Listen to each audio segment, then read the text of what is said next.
Ya tenemos la ecuación de los gases ideales.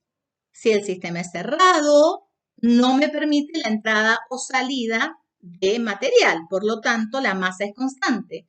El número de moles es constante. Y si el número de moles es constante, N por R va a ser una constante. O sea que solamente cuando el sistema es cerrado, yo puedo decir que P por V sobre T es una constante. ¿Sí? Para dos estados diferentes se me va a cumplir que presión en un estado por el volumen en ese estado dividido la temperatura en Kelvin en ese estado va a ser igual a la presión en el segundo estado. Supongamos que yo haya cambiado la presión, va a cambiar el volumen y va a cambiar la temperatura absoluta. O sea, P2 por V2 dividido T2.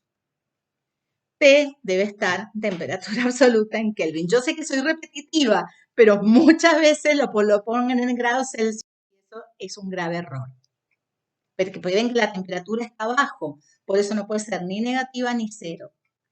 Si además es constante, nos está quedando la ley de Boyle-Mariotte, P1 por V1 igual a P2 por V2, todo esto lo han visto en química, las leyes de Gay-Lussac, cuando la presión es constante, V1 por T1 es igual a V2 por T2, y cuando el volumen es constante, P1 por T1 es igual a P2 por T2. Aquí tendríamos todas las ecuaciones de gases ideales. Bien, pero ahora va a empezar el tema interesante.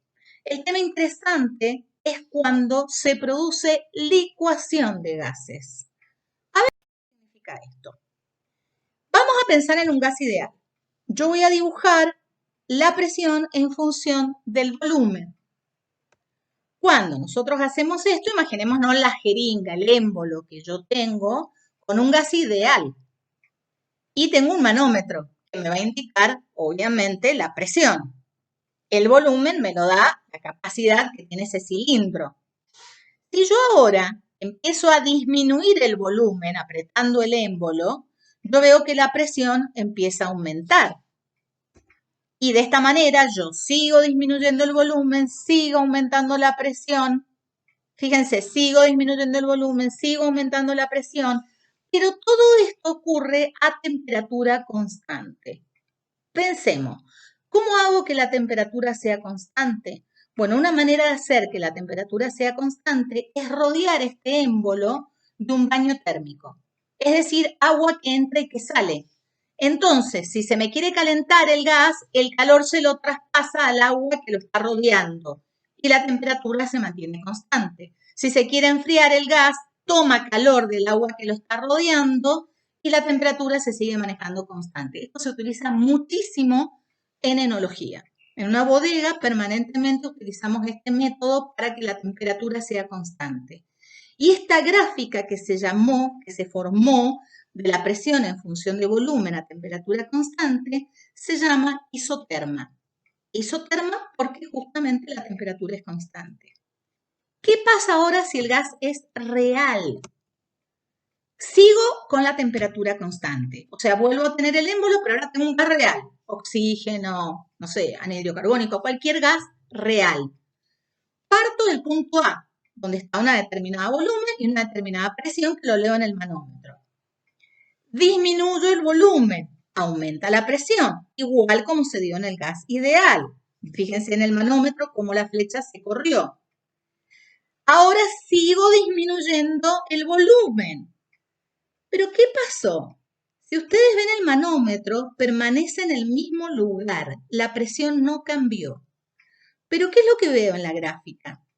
Que parte del gas se me empieza a licuar, se me empieza a hacer líquido.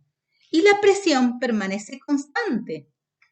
Sigo apretando aún más, sigue la presión, miren la aguja, en el mismo lugar, pero cada vez tengo más líquido, estoy teniendo un cambio de fase, un cambio de estado, pero con la temperatura constante